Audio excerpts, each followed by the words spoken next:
Our team is so thankful to get requests for cases to cover from all of you. We're covering a case today that not a single member of our team had heard of before, so thank you for bringing it to our attention.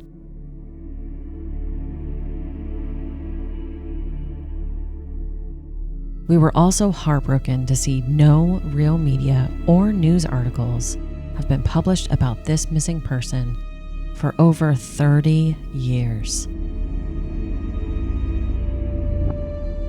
Here is the story of Oded Gordon.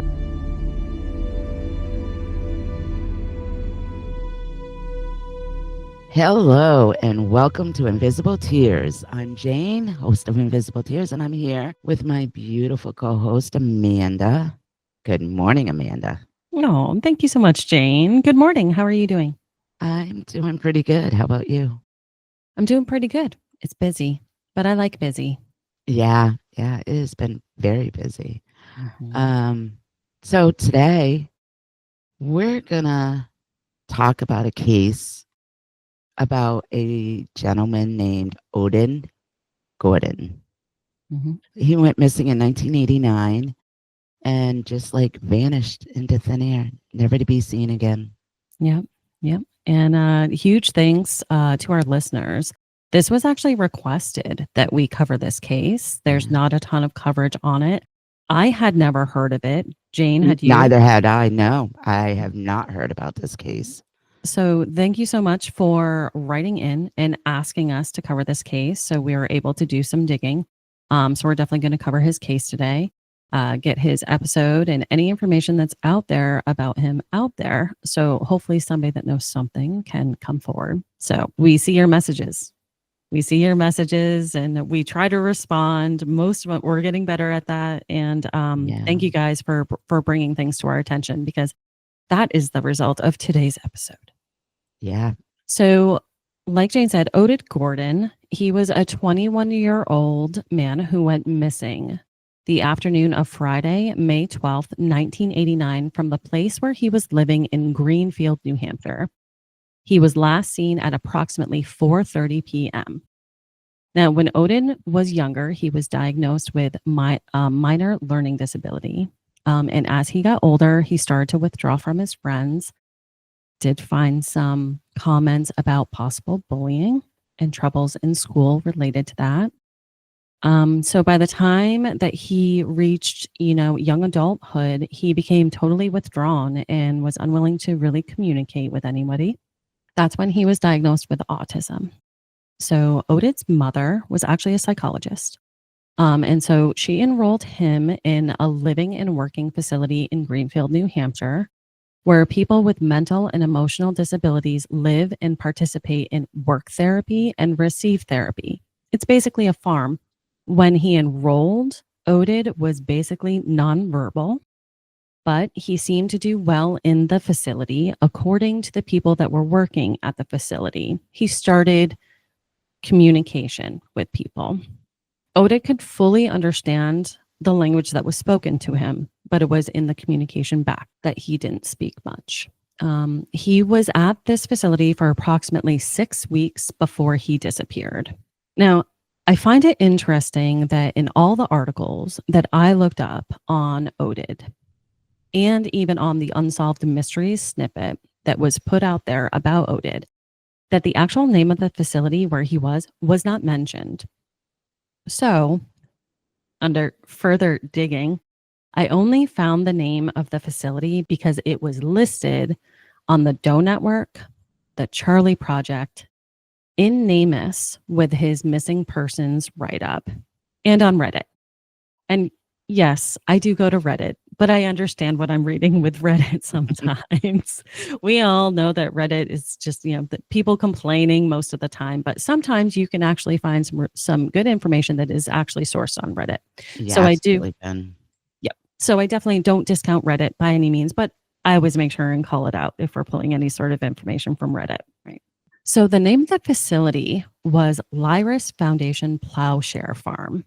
I believe now it's actually dropped the first part of its name because it's still operational and running to this day. From their website, They describe the Plowshare Farm as a community where people with a wide range of abilities and capabilities live and work together to create a genuinely inclusive neighborhood of the broader community, forging opportunities for every member of the community to reach their full potential. So Sheila Bay was the special eds teacher and was working with Odin at the farm. She stated they were clearing space on some land for a garden, and there were a lot of black flies flying around, which was really irritating Odin. He didn't want to wear one of those nets to keep them away. So he started swatting at them and became agitated. I would be. Oh my God. Me too. I hate black flies. They're vicious up here too. They hurt. They do. She concluded that he must have figured that walking away would make them go away. Sheila said she assumed when he walked away, he went to the bathroom. She then became concerned when it had been some time and he hadn't returned and started looking for him. It had been about an hour that she had not seen him. Yeah. He is described at 5'8", slender built, weighing around 140 pounds. Some earlier reports of him stated he was around 170, had straight dark hair, most of the time worn over his eyes, had brown eyes, and had a mustache and new beard growth.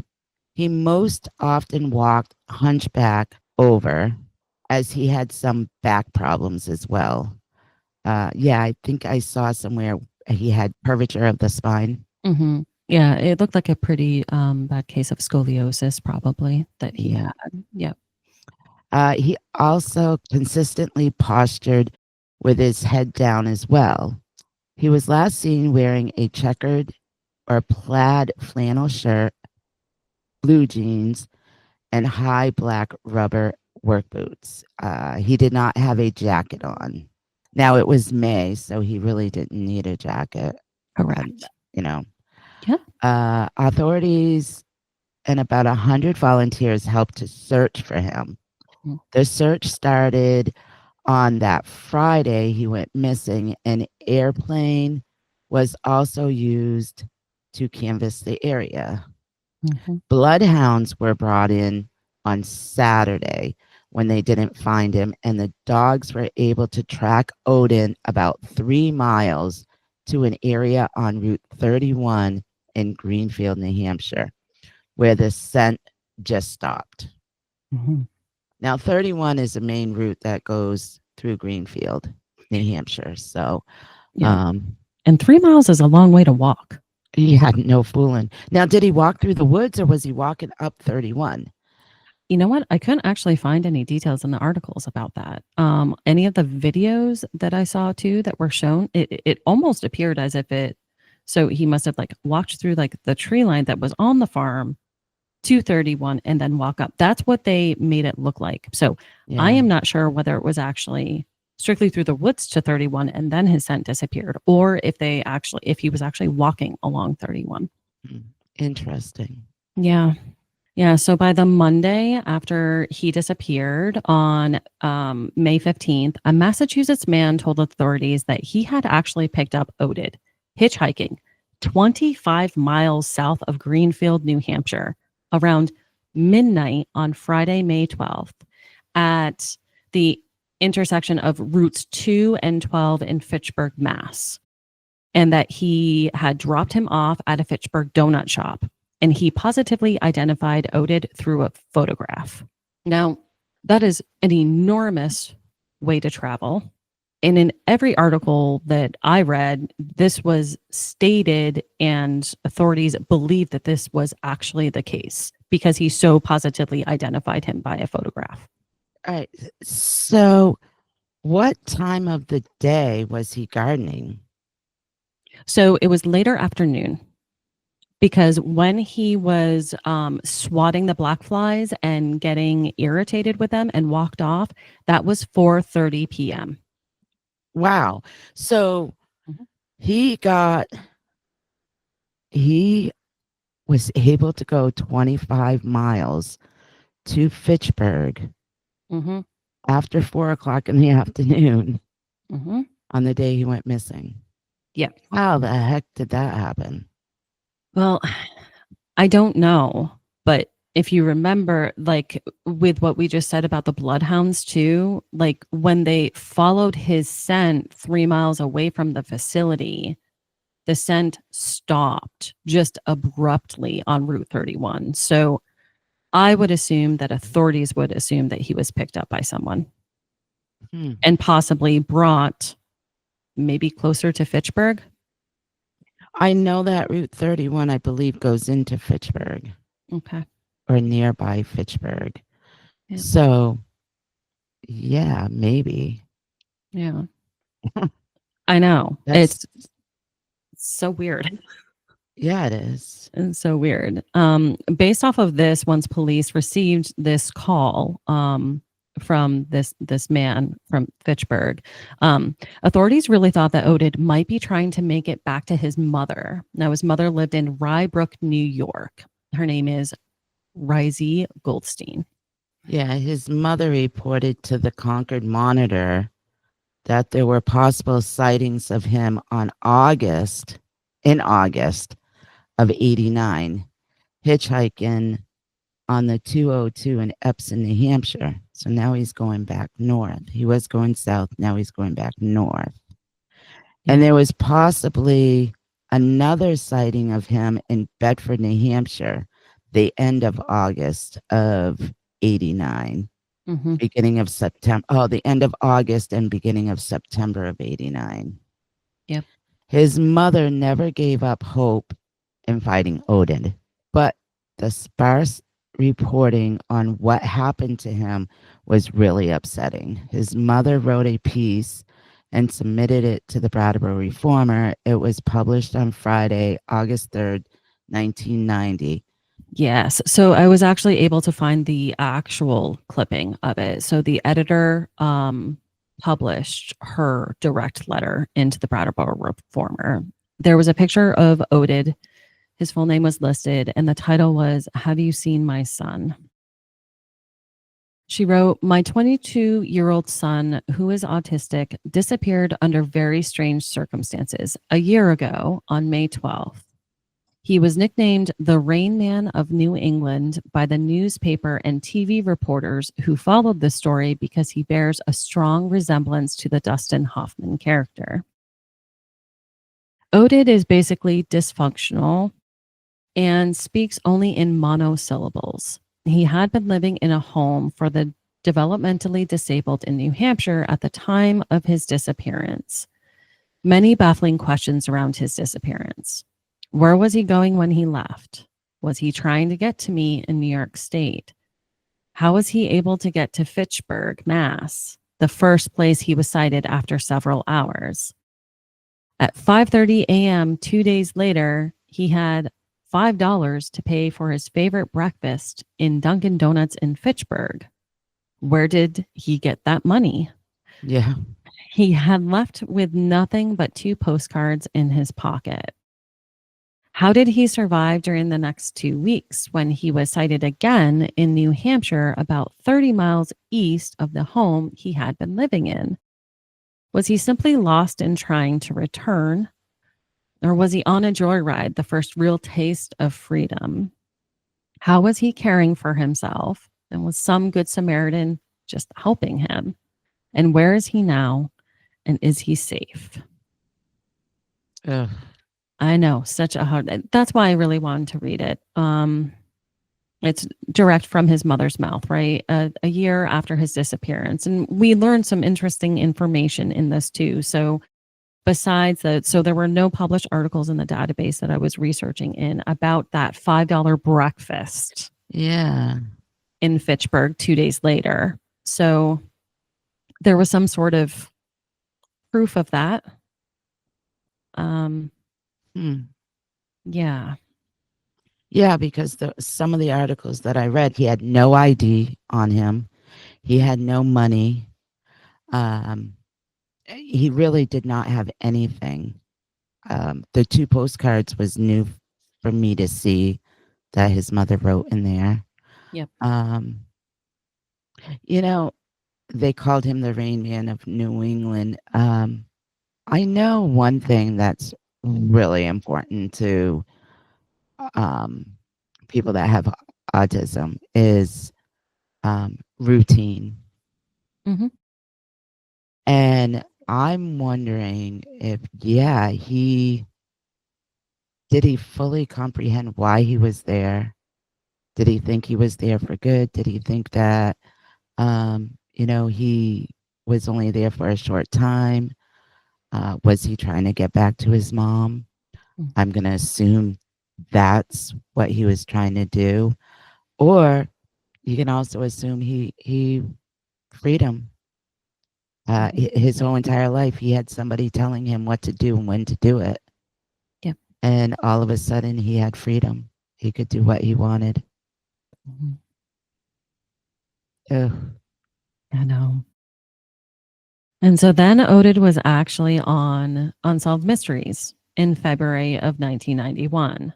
I know I watched the clip. You watched the clip, Jane. I did too, yes. Yeah. So after that aired, police were flooded with over 200 calls. And some of those calls came from as far away as Oregon and British Columbia. I know. Crazy, right? Yeah, that always happens. Yep. Police said they were investigating all the plausible leads. Yes. Among these phone calls were several saying they had seen a man matching Oded's description in Boston, Massachusetts. The callers all described Oded in the company of 2 other people when they saw him, and all of them were dressed in army fatigues. He was seen on Boylston Street near the Prudential Center, on Boylston Street near Peterborough and Queensbury Streets, and in the downtown crossing area. Now, Oded's mother was very confident that these sightings were actually her son, based off of the specific detail and the very accurate descriptions that these callers gave of him. So she went to Boston to search for him and tried to track down these leads. Any other lead too that ever came up, she also traveled to that town to try and actually find him and track down the lead. But unfortunately, the Boston leads and none of the other leads ever panned out. That's too bad. I know. At the end of the Unsolved Mysteries segment, and we'll try and link it in the show notes, see if it'll let me. That snippet of because it was a very short segment. It was only about 3 minutes long. At the end of the segment, Oded's mom, you can just see the pain on her face, and she's like, "Oded, I believe that she believes that he's alive." And she's simply just pleading, call me or call someone in your family and just let us know you're okay. You don't have to come back, like you're not in trouble. We just want to know you're okay and you're safe.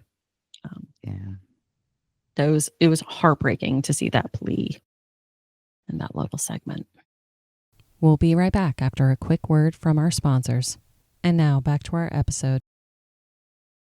This story is honestly, it's mind-blowing. It's baffling to me. A few things are running through my mind. Like, if Oded was so nonverbal, and according to some people, like really not fully aware enough to actually, take care of himself. Number one, how did he get 3 miles away so quickly? Like, how did a hitchhiker pick him up? Like, how was he comfortable with that conversation, with that interaction? Like, how did he survive and eat? Where was he staying? Were people helping him? Like, those are all the things that are running through my mind. Yeah, me too. It's like I saw in some of the articles that he had a very hard time communicating with adults. Right. So how was he so willingly to get into a car with an adult that he, really couldn't communicate with? Like, he always walked with his head down, like he didn't do eye contact. Direct eye contact. So, I mean, that's like, if you get into a car with an individual, that's some close, intimate, conversation you're going to have. Right. Yeah. Where did he sleep all this time? Like, I don't And know. where did he, I mean, was this the first time ever that he actually went and hitchhiked? How did he know to hitchhike? Mm. Did he know to hitchhike, or did somebody just Yeah. see him walking and be like, "Are you okay?" You know? Yeah. I don't know. I mean, for one, I do believe too, like his mother, I believe he's alive. Mhm. I believe that most of those sightings are credible. Mhm. But I hope whoever, if somebody's helping him, if these people are helping him, I hope they're good people and I hope they're treating him good. Yeah, absolutely. I really do. Yeah. Yeah, me too. And of course, naturally, because this is such a mystery and because there's so many questions, right, surrounding Oded, as I was searching through things, there are definitely theories. Oh, So always. there's always theories, right? There was one specific theory that did kind of catch my attention just because it was kind of eerily similar, but not in the same area. So Yeah. another young man who went missing and was also autistic a couple of years after Oded went missing. His name was Gordon Thomas Page Jr. He was 28 when he disappeared. He was high functioning autistic, though, so less of a communication, a problem Yeah. like Oded had. But he looked strikingly similar to like he wasn't as dark complected, but he looked strikingly similar to Oded. And he actually disappeared 2 years, not almost to the date, within the same month as Oded did. Like he had like dark hair, dark eyes, facial hair, and he supposedly wandered off from a foster facility in Grand Rapids, Michigan. Wow. I know. It was odd. I'm obviously not calling this out and saying like I necessarily think these things are connected. I just No.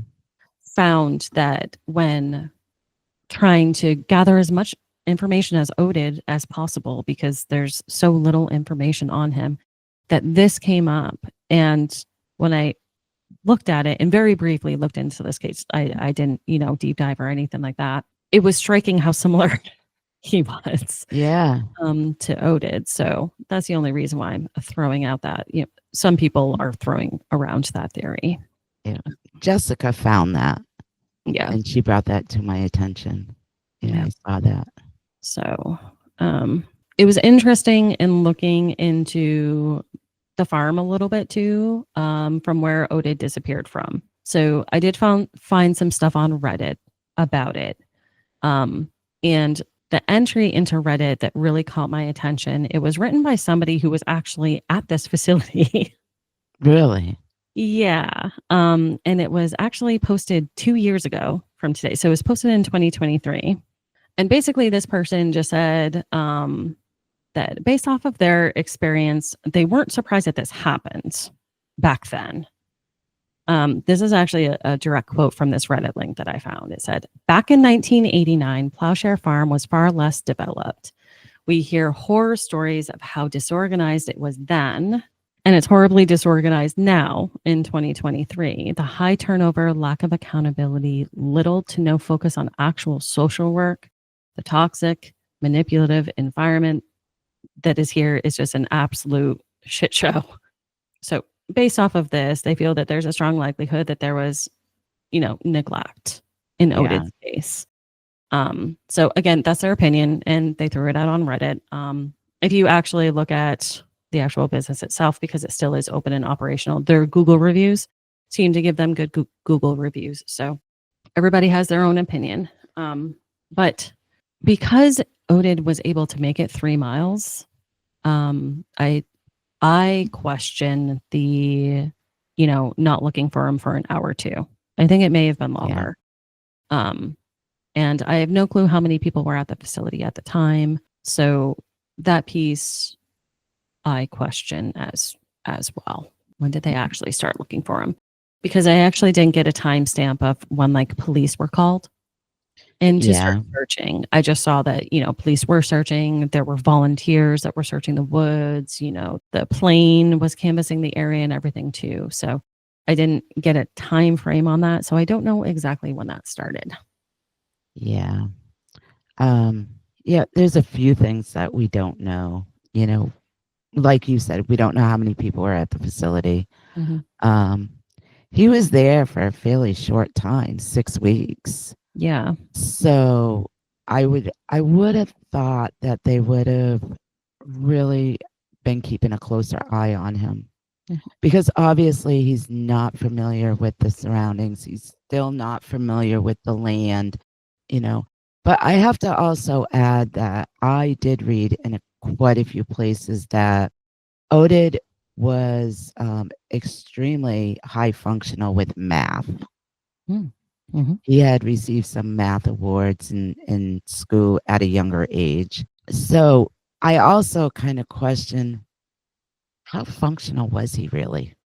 I found myself questioning that too, especially with the credibility or what, investigators were and his mother were crediting, like the sightings of him and these sort of things and trying to track like where he's gone.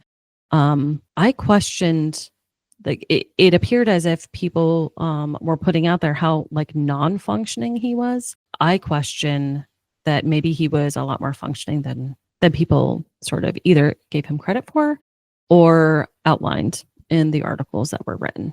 Yeah. Mm-hmm. Yeah. So if Oded is alive today, he's 57 years old. Wow. Is his mother still alive? That's a fantastic question. I don't know. All those years, that's got to be so heartbreaking for her, not knowing.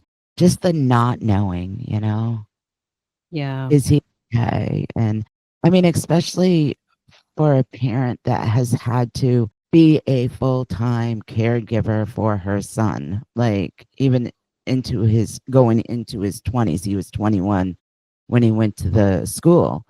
So, I mean, she has had to take care of him full time, and to not know what has happened to him. Is he okay? My heart breaks for her, especially with her mindset of thinking and knowing that he really wasn't able to care for himself. You Mm-hmm. know, she had to, you know, felt that the best thing for him was going to this plow farm, and thinking that he was going to be getting the help that he needed, plus be a part of a community. Yeah.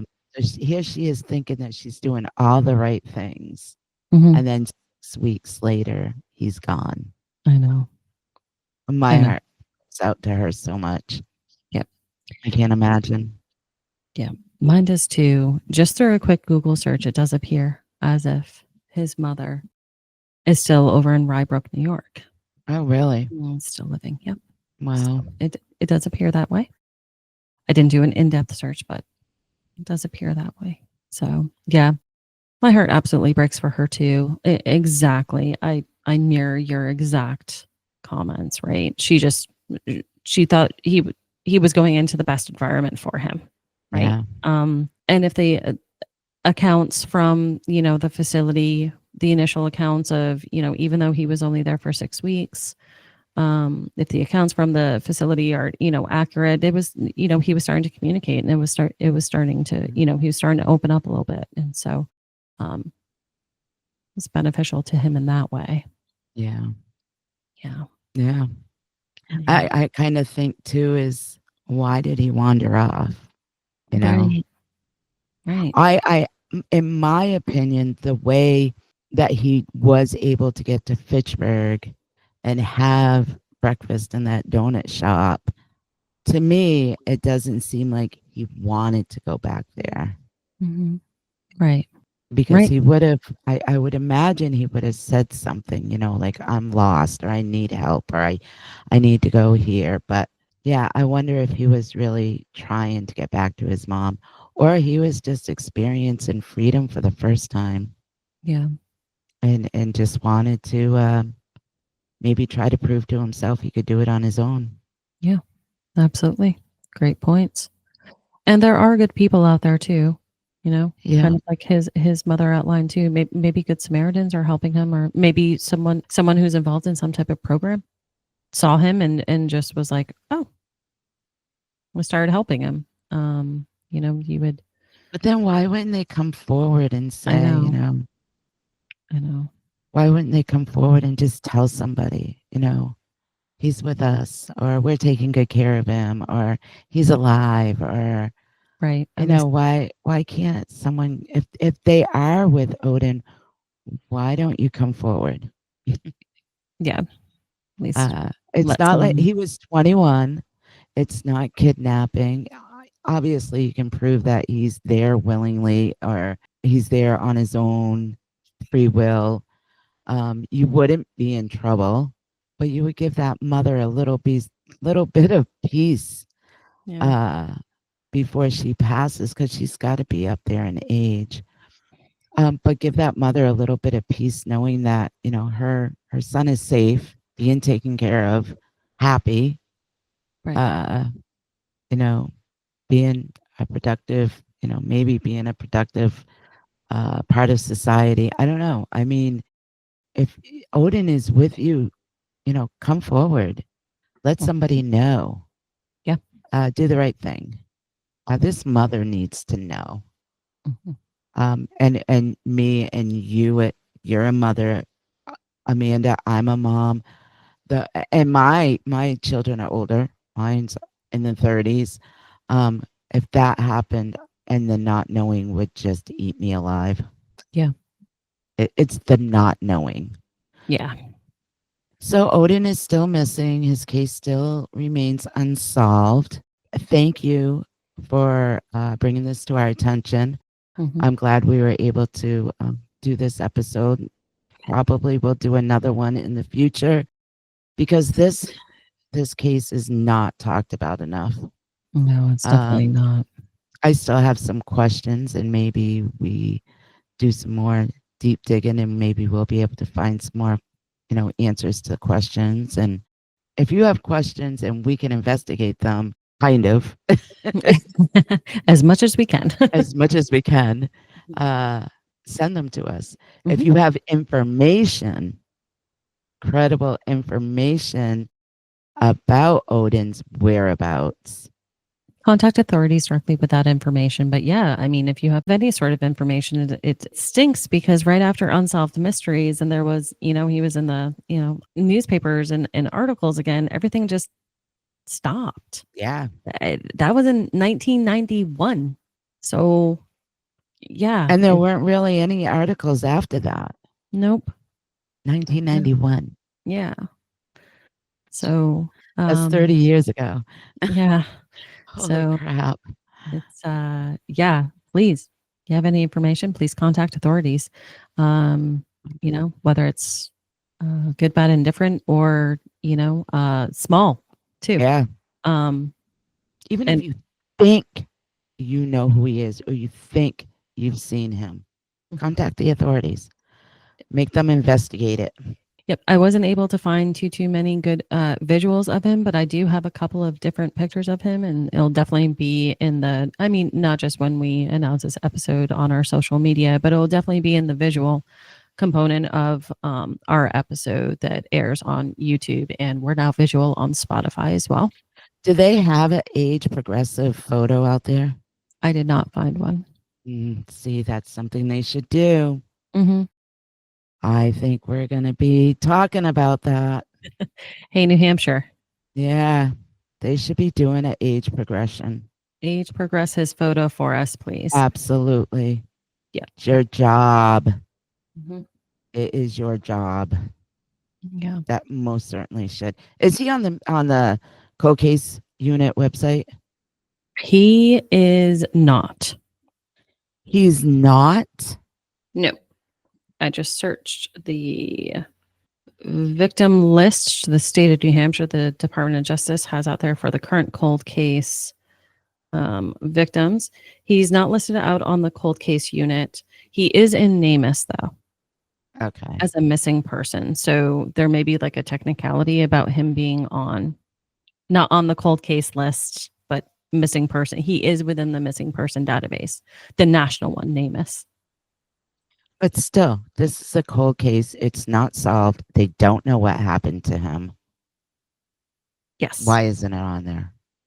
Yeah, on the New Hampshire DOJ, it specifically states, it says the cold cases unit unsolved investigations include missing person cases and unidentified remains cases, which may have resulted from homicidal violence. So the cold case unit seeks to provide answers and justice for victims.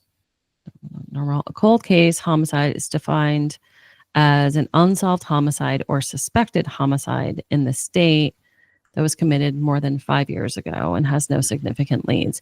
So it may not be listed because of there's no suspicion there that no suspicion of a it homicide. was, yeah. Yep. Hmm. Which is it's definitely a technicality there. Yeah. Yeah. But I was happy to see that he was in NamUs. Yes. Yes, that is good. He's in NamUs. That is very good. Yep. Yeah. So if you have any information on Oded Gordon, please, Amanda will post a phone number and contact info for you to call to share your information. So with that, thank you for listening to Invisible Tears. Subscribe, share. Don't forget to follow us on Facebook, and have a great day. Thank you all so much for listening to this episode of Invisible Tears. Make sure you subscribe to our podcast to hear all future episodes. Click into our link tree too in the episode description to find and follow us on all our social medias. And it also links to our website, invisible-tears.com, where you can keep current on any events that may be coming up, read more about Jane and the team, and read more about all the Connecticut River Valley unsolved cases. Evil may exist in this world, but we will not let it win. See you next episode.